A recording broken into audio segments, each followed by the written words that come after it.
Well, good evening and welcome to our looks like the next to the last installment of Daniel. And so what we'll be doing is we'll be looking at Daniel chapter 11. Now, there is notes and there's also this chart. So as you can see, this is a Daniel chapter 11 chart. And all you have to do is email me and I will send this to you. And then it has the notes on the other side. I may be referring to that chart this evening. So this is chapter 11. Now, one thing that you need to know about chapter 11, this is the most important thing right now on this whole study for this next hour. Okay, we ready? This is important. Do not sweat these details. What you want to do is the big picture is that God knows what's going to happen. Daniel prophesied what was going to happen.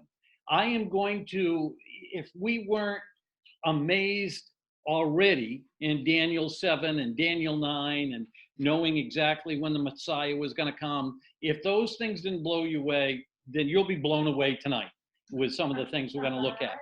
Now, this is going to be a soap opera. You think there wasn't a soap opera in the Bible? I'm telling you, this is a soap opera tonight. I'm going to give you lots of names. I'm going to give you names that are difficult to pronounce. I'm going to tell you stories of what is found in Daniel chapter 11. Do not worry about the details. First of all, there is not going to be a test, and I'm not going to ask you who Camsus II is or, what order the kings came or any of that. There's not going to be a test because all these details in and of themselves are not so important as the big picture. And so that's what I want you to see, the big picture. So we're starting off in Daniel chapter 11.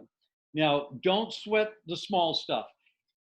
And remember, one thing that we've already talked about too is these prophecies are going to be so precise that people are refusing to believe that they were written in 600 BC, because the events that we're going to look at tonight pretty much are going to be covering from 530 BC to around 200 BC.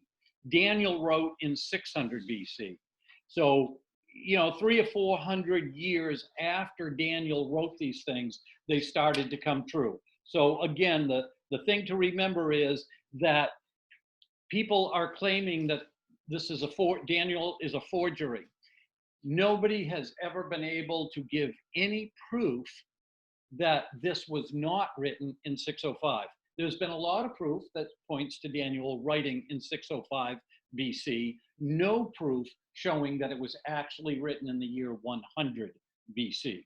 So again, I'm going to give you a lot of stuff. Don't worry about all these little things. Just say to yourself, that's amazing that God could predict these things, or Daniel could predict these things, and God knew what was going to happen. Okay, so Daniel chapter 11 and Daniel 10 was kind of the introduction to this. So we're going to look at Daniel chapter 11. Now, the first 35 verses are, it's not exhaustive. So it's not, we're going to talk about kings, but we're not going to talk about every king.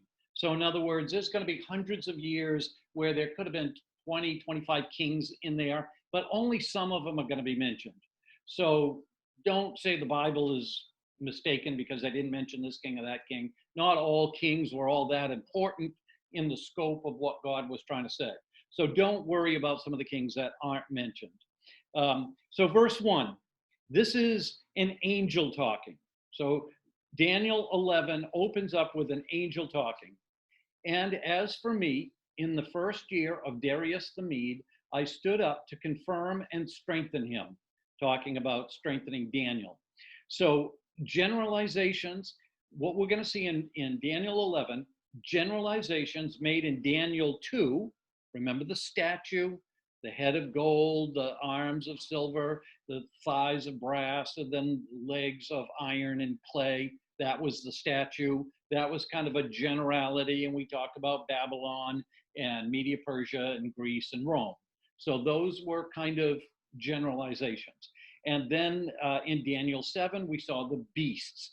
The one was a bear, and one was a leopard that had wings and so forth. And one was, we couldn't be described. So those were the beasts in Daniel 7. And then you remember in Daniel 8, we talked about the ram and the goat. So those were all basically kind of the same thing. One looked like a statue, one looked like a beast, and then you honed in on the goat with the ram and the horns. And so now what we're going to do is we're going to take those generalizations that we've already studied, and we're going to focus in a little bit more.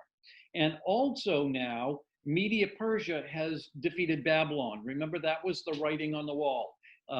You have been found hanging in the balance and found wanting, and your kingdom is going to fall. And sure enough, Babylon fell that night. The Media Persia people took over. That's where we're picking up. So Babylon has fallen. Media Persia is now the next power when chapter 11 opens up.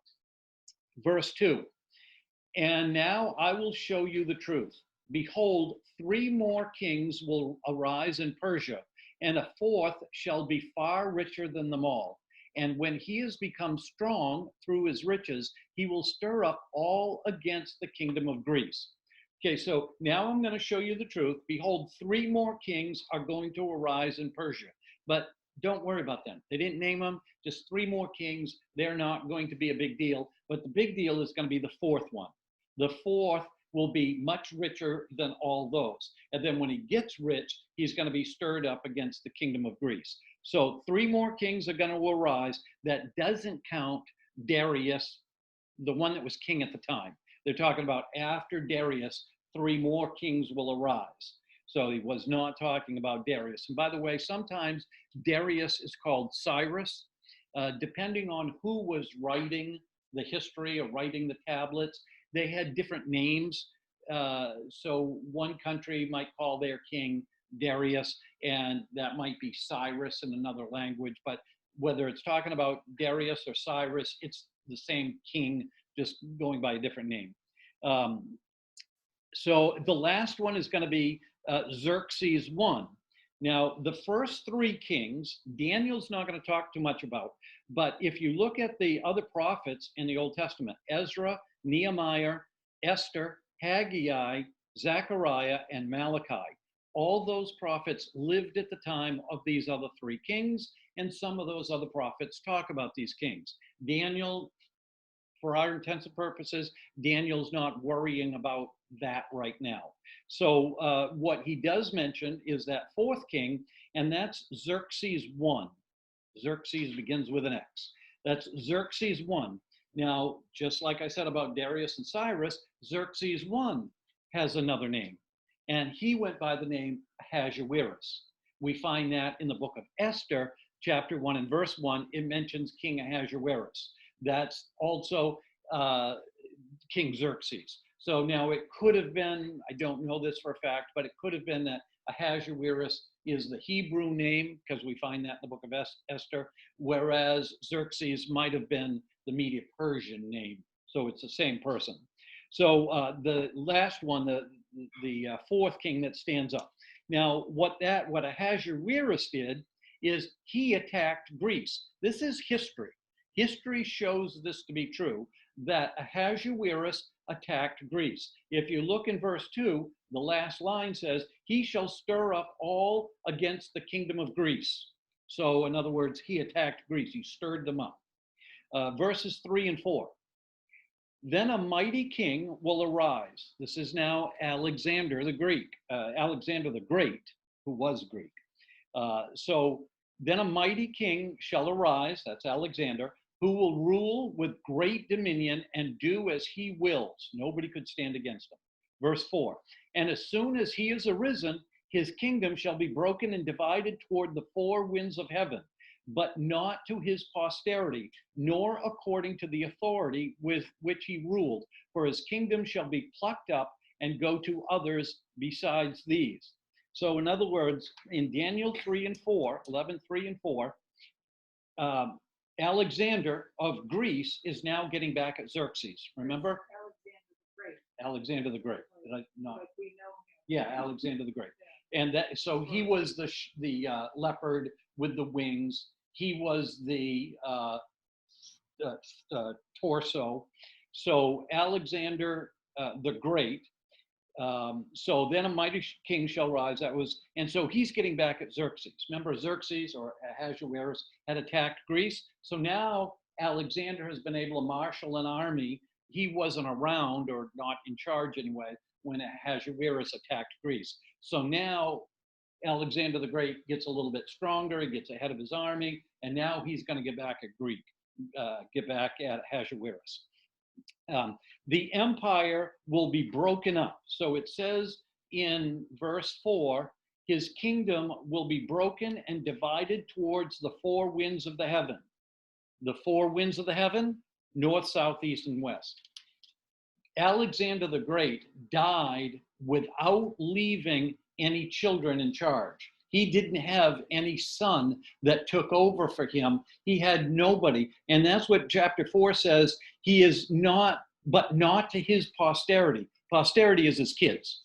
So he didn't leave the kingdom of Greece to his kids, because he didn't have any. One was illegitimate, one died as a baby, and the other one, his wife was pregnant and they killed her, and therefore the baby died. And so he never had any children that lived. So what did he do to divide up, or he didn't do it because he was dead, but how did his kingdom get divided up? To four generals. And one general took the north, one general took the east, one general took the west, and one general took the south.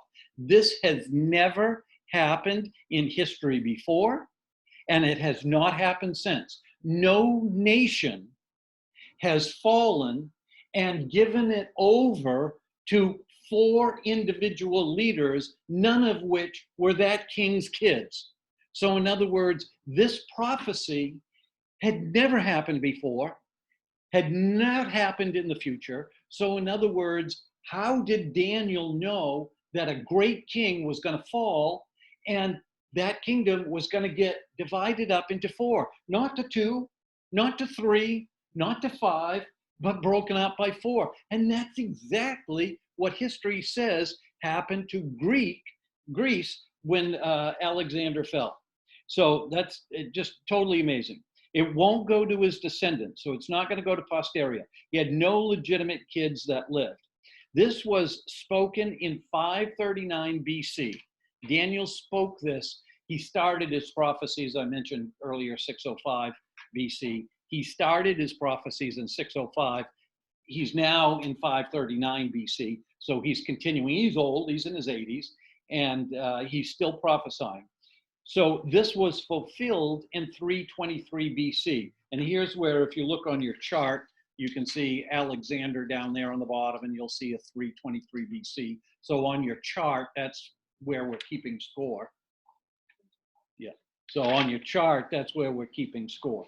All right. So fulfilled in 323 BC, that's when Alexander died. Verse 5. Then the king of the south shall be strong, but one of his princes shall be stronger than he is, and shall rule, and his authority shall be a great authority. King of the south was Egypt. Egypt was to the south of where the land was that we're talking about. So that's Egypt. And if you want to just look forward in your Bible a little bit, you'll see in Daniel 8:11, he shall also carry off Egypt. So that's how we know the king of the south was Egypt. It refers to Egypt in verse 8. So the king of the south in Egypt was a fellow by the name of Ptolemy Soter. Now, Ptolemy is a title like president or king. So there are a lot of Ptolemies. Sometimes they're called Ptolemy the Fourth or Ptolemy the 12th. Sometimes they have a last name or a name like Soter. So this was Ptolemy Soter. And again, remember, don't worry about the names of the kings. Don't worry about all that. Ptolemy Soter was ruling from 323. That's when he got his crown to Egypt, to 285. Now, Ptolemy Soter of Egypt had an associate, and his name was Seleucus. Seleucus eventually outdoes Ptolemy. In verse 5, it says, he will have another that will be stronger.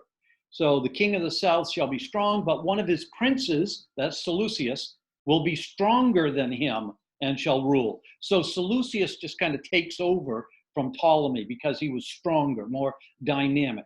And then the king of the south, king of the north is Syria.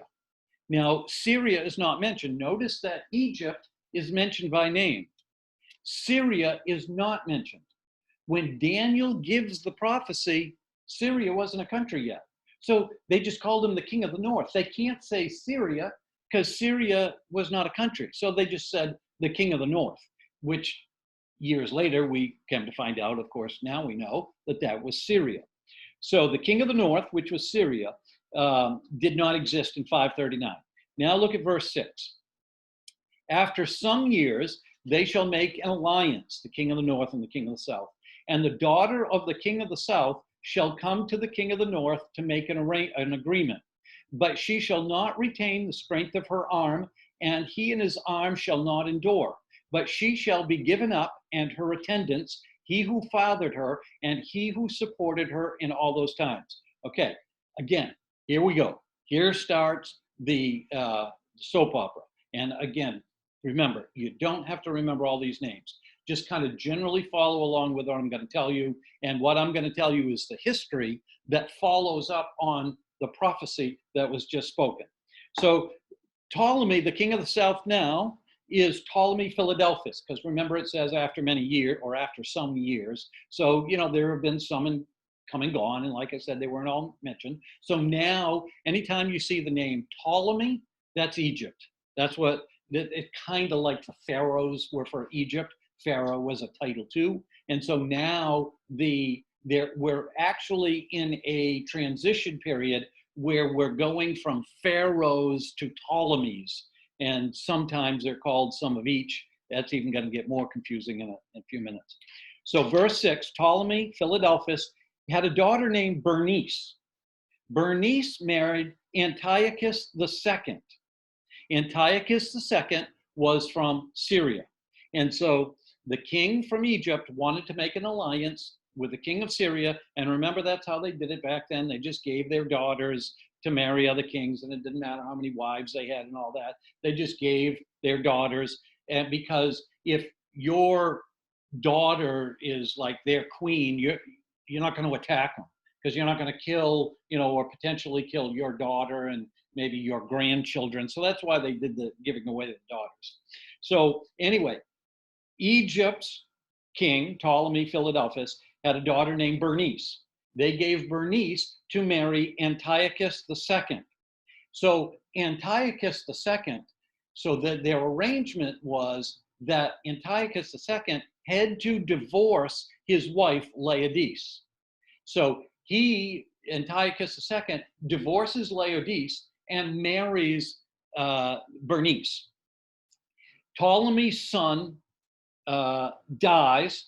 Laodice murders Antiochus, Bernice and the kids, and all falls apart. So remember in verse 6, it says, and he and his arm shall not endure, but she shall be given up, and her attendants, he who fathered her, and those who supported her. So they basically all get murdered. So they didn't like Laodice. Remember, she was the wife that got divorced. And so what does she do? She kills Bernice, kills Bernice's kids, and kills Bernice's dad. She didn't like that she was misplaced out of being queen of Syria. So she basically, well, there's one way you can take care of that. She just killed everybody, okay? And so that's why the scriptures, again, talk about a woman.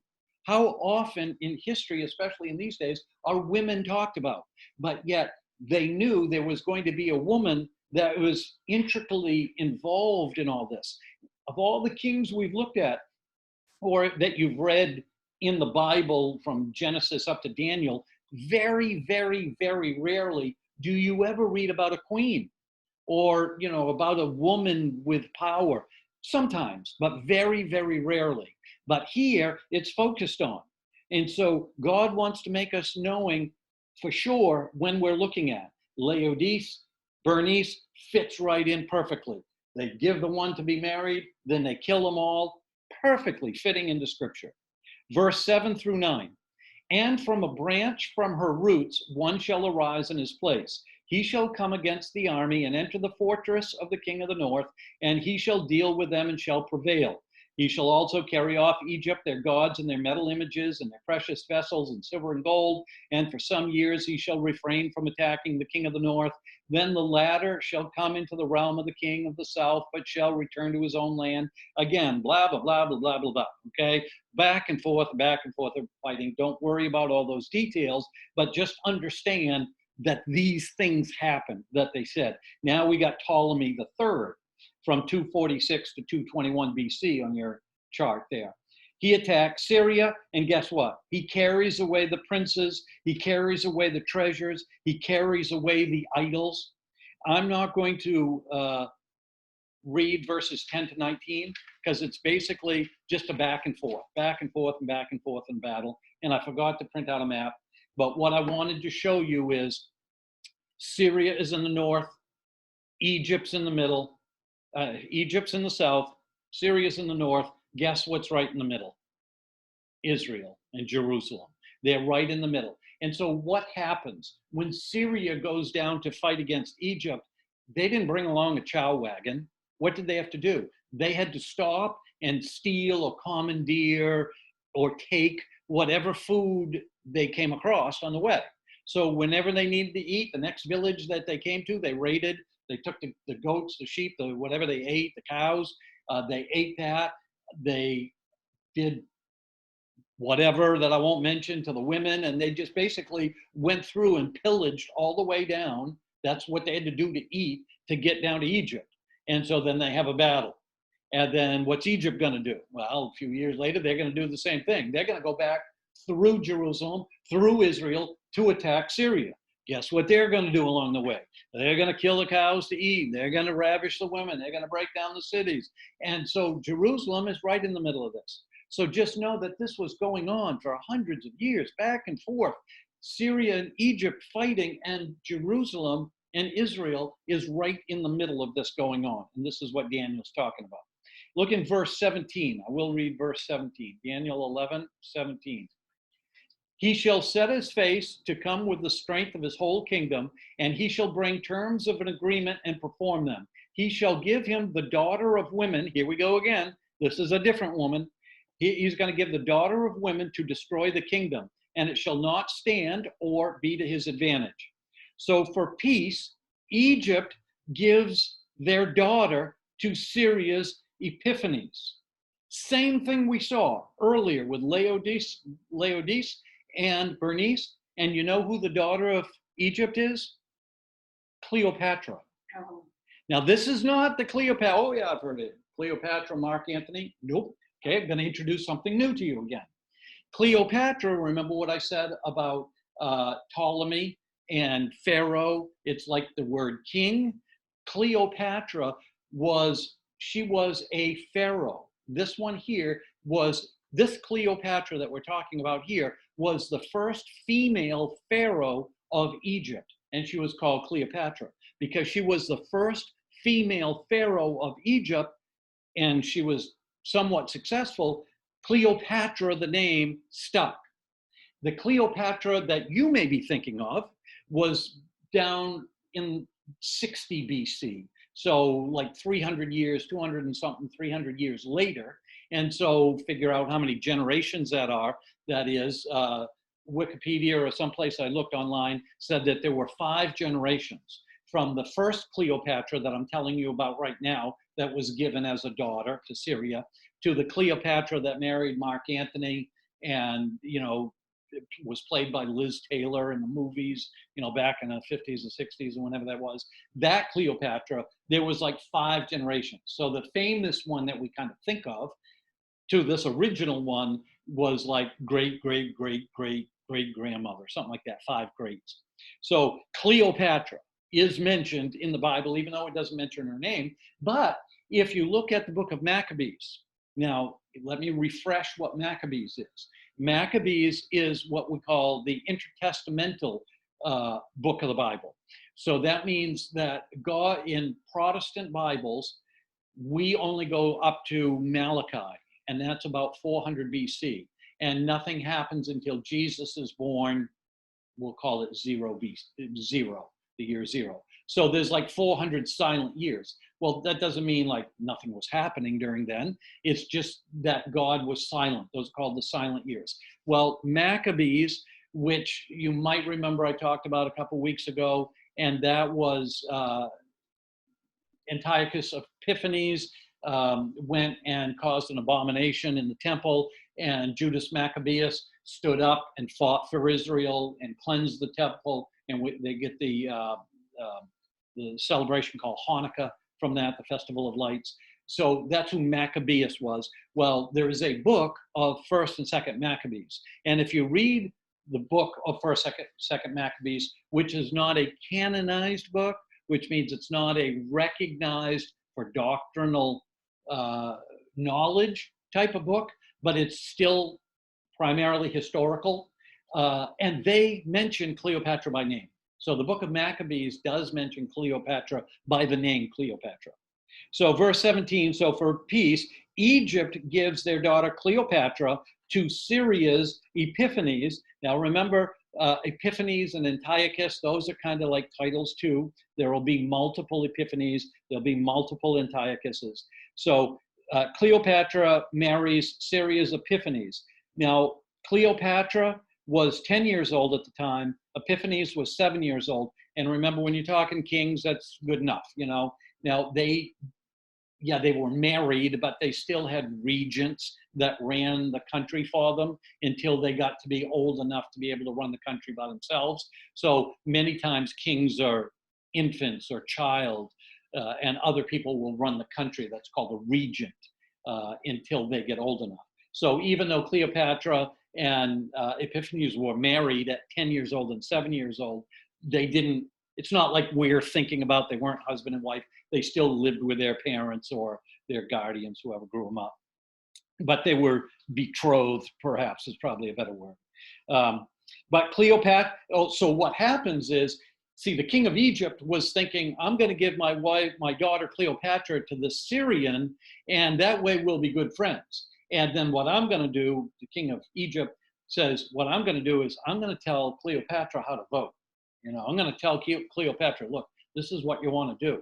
Well, it didn't work out that way. Cleopatra grew up. She was her own woman, and she ended up siding with Epiphanes, her husband.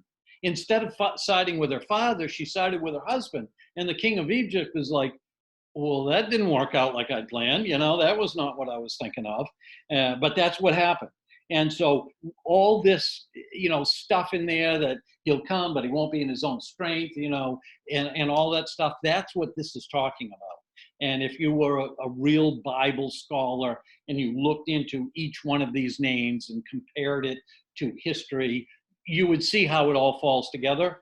Obviously, I'm not, you know, a historian or something, but I read the books of the people who are, and they verify that this stuff in Daniel matches up with what really happened in history as far as giving away, you know, daughters and these in power and coming down and fighting this war and that war and stuff.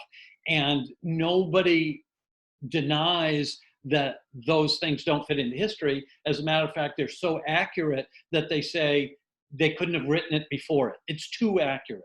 That's how accurate these prophecies are, is even when you're talking about Cleopatra, Bernice, you know, Antiochus, Epiphanes, all these people, they are so accurate that all the people that don't believe in the Bible can say is that it's too accurate, so it must be a forgery.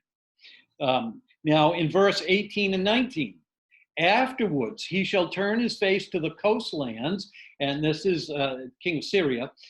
Afterward he will turn his face to the coastlands and shall capture many of them, but a commander shall put an end to his insolence. Indeed, he shall turn his insolence back upon him. And this, when it talks about the coastland, so now what he's doing, he's going over to attack Greece. Now the king of Syria is looking to expand his land, so he goes over to attack Greece, and he gets rebuffed by Rome. The coastlands, the ships are Rome, coming from Rome. So Rome, in this instance, is protecting Greece against the king of Syria. So Rome tries to mediate. So in 18 and 19, verses 18 and 19, Rome tries to mediate, but Epiphanes from Syria tells them to mind their own business. Epiphanes attempts to overtake the west, that's the coastlands, but Greece defeats them. With help of Rome, they defeat Syria. So Rome tried to say, mind your own, stay away from Greece, we're going to protect them. And Epiphanes says, Rome, you mind your own business. Well, Rome didn't mind their own business. When Epiphanes went down to attack Greece, Rome came down and helped Greece, and they defeated Epiphanes. Verse 19, then he shall turn his face back towards the fortress of his own land, but he shall stumble and fall and shall not be found.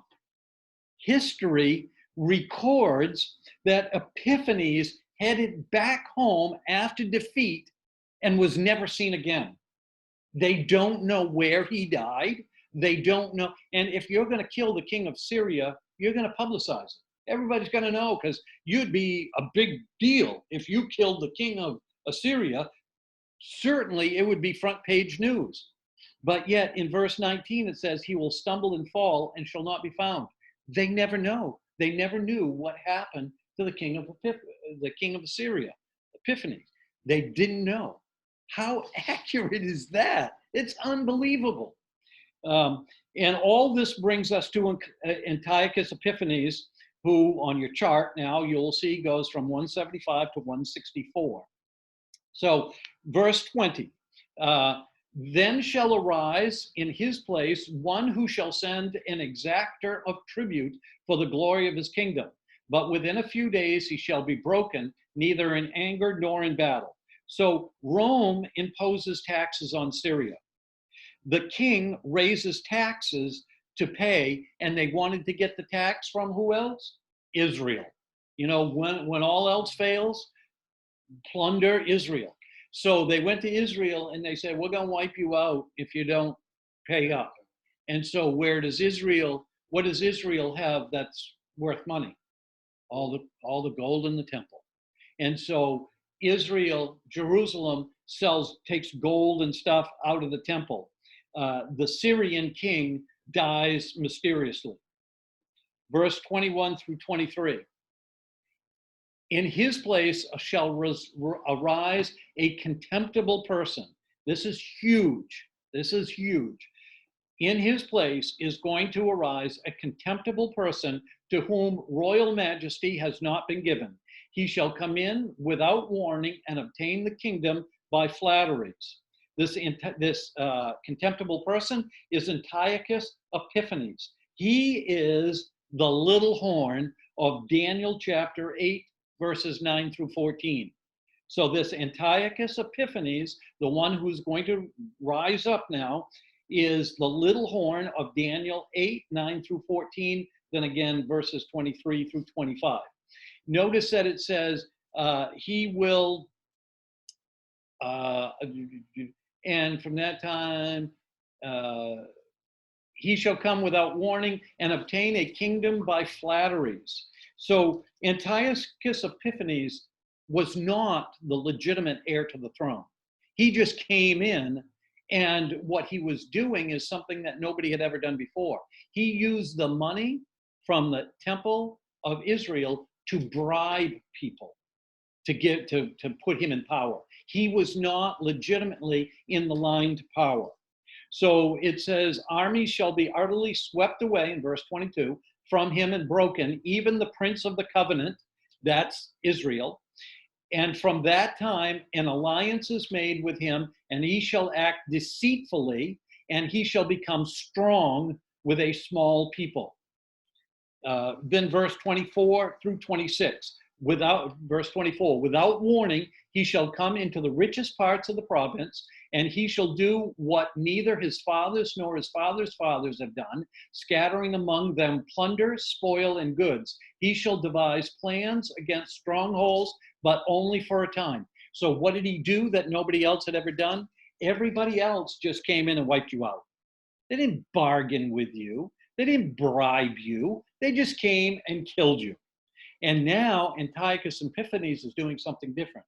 He's taking the gold from the Israelites and he's bribing people. So he's doing it deceitfully.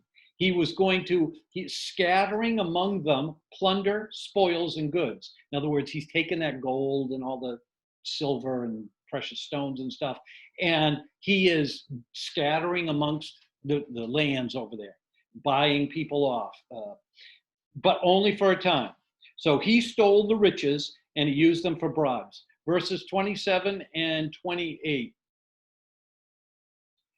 And as for the two kings, their hearts shall be bent on doing evil. They shall speak lies at the same table, but to no avail, for the end is yet to be at the time appointed. The two kings, again, are Syria and Egypt. So they've been fighting for so long now, so many hundreds of years, they finally get together to write up a peace treaty. Big deal. You've got two liars, two power-hungry people, and you have a peace treaty between them. Neither one of them kept their part of the treaty. Neither one. So that's why it says in verse 28, and he shall return to his land with great wealth, but his heart shall be set against the holy covenant. He will work his will and return to his own land. Back up to 27, sorry. And as for the two kings, their hearts shall be bent on doing evil. They shall speak lies at the same table. In other words, they sat down to make greedy, but to no avail, for the end is yet at the time appointed. And so the king of the north goes back to his land with great wealth, but his heart shall be set against the holy covenant, that's Israel, and he shall work his will and return to his own land. So he's going back up to Syria with gold from Israel, hating the Israelites. Verse 29, and at the time appointed he shall return and come into the south, but it shall not be this time as it was before. So before, he carried away plunder. This time it's not going to happen. So verse 29 through 31, he hates the Jews. So remember at the end of verse 29, it says, not going to happen like it did before. Before he came in, he plundered Jerusalem and he took the gold, and it says now he's going to come back down to Israel, but he's not going to have the same outcome. The ships of Kittim shall come against him, and he shall be afraid and withdraw, and he shall turn back and be enraged and take action against the holy covenant, that's Israel. He shall turn back and pay attention to those who forsake the holy covenant. So in other words, he's going to start to make deals with the chief priests that will break away from the true faith, Israel, the one true God, and will accept bribes. People within Israel. The chief priests, the ones who are running the temple, the priests who are running the temple, now, so he's coming against them, and now he's finding some that will do what the others wouldn't. And they'll say, yeah, I'll sell my soul, basically. Yeah, I'll give you money from the temple, keep me in charge, don't hurt me, don't plunder me, I'll pay your will, and they're taking stuff out of the temple to pay Epiphanes, Antiochus Epiphanes. So in 31, forces from him shall appear and profane the temple and fortress, and they shall take away the regular burnt offering, and they shall set up the abomination that makes desolate. History shows he offered a pig on the altar. There's nothing more detestable to Jews than pigs because they're unclean animals. You never, ever, ever, you don't touch pigs, let alone sacrifice them on the altar. That's abomination. And then he set up an idol of Zeus. All this is history. This is undeniable, provable history. Because now we're getting into the 175 is when Antiochus Epiphanes died, but 100 BC, 200 BC, relatively speaking, that's not that long ago. I mean, they've got written histories and stuff. Now you're not just talking about chiseling things on stone, you're actually talking about books being made. out of, calf skins. And I don't know, I think papyrus had even come out. Yeah, papyrus had been out. So they're actually making books. So the history is even more reliable because they're starting to write it down. And they're showing that Antiochus Epiphanes did everything that Daniel said was going to happen, because now we're talking around 200 BC. And remember, Daniel was speaking at 539 BC. So we're talking 300 years difference, more than 300 years in the future. Daniel is talking about these things. He was very, very, very evil. Antiochus Epiphanes. Like, yeah. Strange. So verse 32 to 35, and he shall, talking about this evil person, contemptible person. So that's the he that they're talking about in verse 32. He shall seduce with flattery those who violate the covenant, but the people who know their God shall stand firm and take action. So in other words, he's going to seduce the chief priests. He's going to talk them into giving the gold, but there are going to be Jews that are standing up and saying, no, we are fighting for our God. And those are the people that says that those are the people of God, and the people who know their God will stand firm and take action. Verse 33, and the wise among the people shall make many understand, though for some days they shall stumble by sword and flame, by captivity and plunder. When they stumble, they shall receive a little help, and many shall join themselves to them with flattery. So in other words, Antiochus Epiphanes is chasing them. He's killing some of these Jews that are not going to be flattered by him. Verse 35, and some of the wise shall stumble, so that they will be refined, purified, and made white until the time of the end, for it still awaits the appointed time. There are people that are going to be faithful to God, and they're not going to give in the face of Antiochus Epiphanes. They said they will die. So what happens is Judas Maccabeus. So this is a story of Judas Maccabeus. He says, no, he kills Antiochus' people. So Maccabeus kills Antiochus' people. And the people of God exploit the separation of the true and the false. So what this is like, now we want to talk prophecy, more prophecy towards the second coming. So what is happening is God is using this to purge out who the real people of God is. Because if you are a real person of God, if you truly believe that God is who he is, you are not going to sell out your soul. I'm reading a book, great book. If you ever want to read a good book, it's called Tortured for Christ by Richard Wurmbrand. He was a pastor, a Christian pastor in Romania in the time of communism in the 70s and 80s. And he was running the underground church, and then they would get captured. And the communists would come in. They would come in they'd find a Bible study. They'd torture people to give up where the Bible study is going to be. They'd come into where there's a Bible study with machine guns and say, if you don't believe all this Jesus stuff, we're giving you a chance right now. If you renounce Christ, take off, leave right now, and you'll be safe. Go home. So a bunch of people would leave this Bible study. Then the people that were left, and Richard Wurmbrand is telling this one particular story, and he said, then the people that were left in the church, these two communists looked at them, put their guns down, and said, now we know who the true believers are. They were Christians. They were Christian communist soldiers, but people didn't know in the church who was, and so what they did is they said, we wanted to come in and worship, but we wanted to make sure there wasn't any communist spies here. So now we know who the real people are. And it's you guys, I worship with them. And now the leader of that Bible study knew who the communists were, at least not the real believers. And so that's just an example. And God uses those. And this is most likely going to happen at the very end, at the second coming. God could use things like this. And this is whoever takes the mark of the beast and things like that through the tribulation. And God is going to use this. He's used it before with Antiochus Epiphanes and the Maccabees. He's used it with communism. He's going to use it again, during the time of tribulation, whether you take the mark of the beast. So this is all this prophecy stuff in there. And so when it's talking about, again, you've heard me mention 100 times the two mountain peaks. So now when we're talking about Maccabeus, and the people turning to flattery and accepting the gold. No, no, save me. Yes, I didn't believe this Jewish stuff anyway. That is showing the second mountain peak. That's what's going to happen in the future.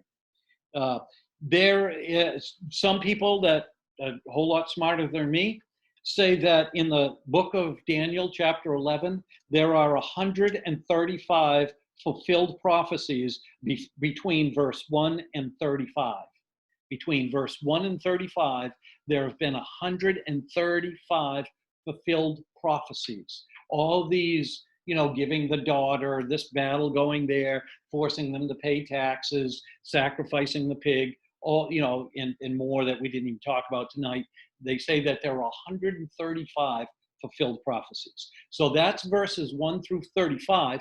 And now what we're going to do is, now we're going on to the end. This was basically the first mountain. These are things that happened. And now we're going to look into the future. We're going to look at the second coming. So look at verse 37, 38, and 39. He shall pay. So now what we're talking about, we were talking about Antiochus Epiphanes. Antiochus Epiphanes is a foreshadow of the Antichrist. So now we're looking at the second mountain peak. So starting in verse 37, now think Antichrist. Verse 37, he shall pay no attention to the gods of his fathers. Why some people say the Antichrist is a Jew, because the God of their fathers, all throughout Jewish history, they've talked about Abraham, Isaac, and Jacob being the God of our fathers, and so that's why, because this phrase was used, many people think that the Antichrist is going to be a Jew, because it says he'll pay no attention to the gods of his fathers, or to one beloved by women. In other words, women aren't gonna be able to seduce him. Some people believe that he's a homosexual. I don't know that I want to go there, but that's why some people say he won't be seduced by women. He'll not pay attention to any other god, for he shall magnify himself above all. In other words, it's all about power and might. It's not about money. It's not about sex. It's not about religion. It's all about power. Verse 38, he shall honor the God of fortresses instead of these. In other words, military power, fortresses, battles. So he's all about military power. A God whom his fathers did not know, he shall honor with gold and silver, with precious stones and costly gifts. In other words, he'll buy whatever power he has to buy. Tanks, planes, nuclear bombs, whatever is going to come in the last days, because he doesn't care about gold or silver or precious stones or costly gifts. Doesn't care about the cost, because he doesn't care about the money. Whatever can buy him for might and power, that's what he's going to want. Yeah. Verse 40. At the time of the end, so now we're talking about Antichrist. At the time of the end, the king of the south shall attack him, but the king of the north shall rush upon him like a whirlwind, with chariots and horsemen and with many ships, and he shall come into countries and shall overflow and pass through. Verse 41. He shall come into the glorious land, read that as Israel, and tens of thousands shall fall, but these shall be delivered out of his hand, Edom and Moab and the main part of the Ammonites. He shall stretch out his hand against the countries, and the land of Egypt shall not escape. He shall become ruler of the treasures of gold and silver and all the precious things of Egypt, and the Libyans and the Cushites shall follow in his train. There has never been a war that coincides with this, that these countries, that's how we know this is the future. Everything we've already discussed, historians can point and say, yep, that happened this year. Yep, that happened in this country. Yep, that was true of that king. All these things that we've looked at, we've been able to point and say, yep, this happened, that happened. This is, again, how we know that this is yet in the future, that second mountain peak, because no historian can point when it says, he shall stretch out his hands and the land of Egypt shall not escape. And it mentions Libyans and Cushites and all those things. There's been no battle that has matched this. So again, that's how we know that it's in the future. The north may be Russia. Some people are thinking that the north is Russia. Historically, up to this point, it had been Syria, but now some people are thinking Russia is a might, is a strong nation. So we now could be talking about Russia. And there is evidence for it being Russia. I'm not going to get into that evidence right now. A lot of it's in Revelation, but I will tell you why people think that this is Russia. There is scriptural evidence that that may be true. Ezekiel 38 and 39, when we get there, we'll look more about that.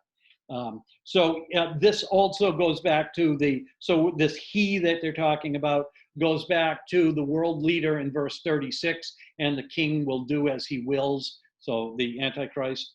And then verses 44 to 45, but news from the east and north shall not alarm him, and he shall go out with great fury to destroy and devote many to destruction, and he shall pitch his palatial tents between the sea and the glorious holy mountain, yet he shall come to his end with none to help him. So the sea and the glorious mountain is between the Dead Sea and or Jerusalem, Zion, and the Mediterranean Sea. So that's Daniel 11. Like I said, don't worry about Cleopatra, Laodiceas, Epiphanes this, Ptolemy that. Don't worry about all those.